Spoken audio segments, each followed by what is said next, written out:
Welcome back to CTV Morning Live. We are on the market. Kent Browne is joining us for our LePage Team Realtor Owner Broker.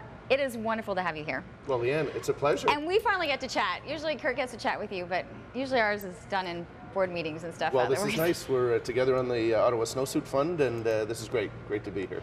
What I loved is, I was coming to chat with you and, say, okay, break down the numbers, break down the concept, but you have actually done that for us today. We're going to take a look at some amazing graphs that kind of really put the numbers to allow you to really make sense of what's happening here in our market. Well, there's a bunch we can go through just to give it. It's a pretty short overview of the whole Ottawa market, so we can go right to that if you like. Okay, let's go. The first one, this chart, is different. That's so residential and condominium sales year to date.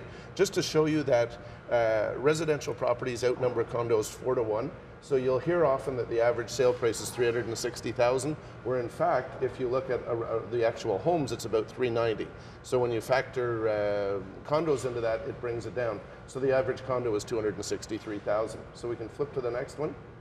And that's just to show inventory this year. There's almost as many sales happening, like April and May were very, very close to last year, but there are more homes available. In past years, there's been a shortage of what you could have to choose from. This year you can see condos is up 27%, and there's almost 6,000 homes available in residential, up over last year. There's just been that much growth and that much new build There's too. growth, it's exciting out there again. Interest rates are still unbelievably low, and there's a huge selection of homes, so it's a great time to get out and look. What do we got next? So this is interesting because a lot of people, when they think of condominiums, they just think of apartments.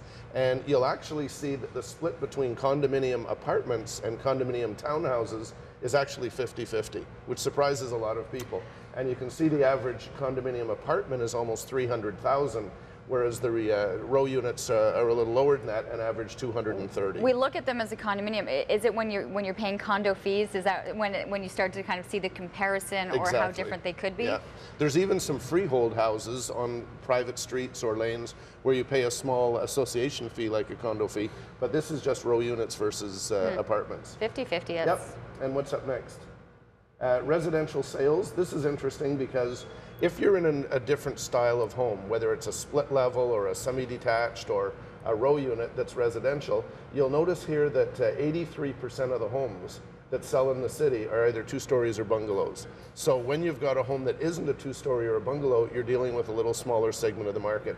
But 60% of all homes in the city are 2 stories. Of what people are looking for. So when you're looking at maybe split level or it's just different design? There aren't as many of them, but also not as many selling.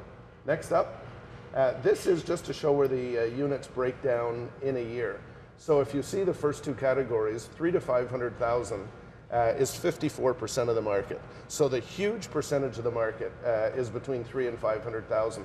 Where it really gets interesting, especially if you have a higher priced home, is 750 to $1 million. We're at 2.7, over $1 million, under 1% of the market.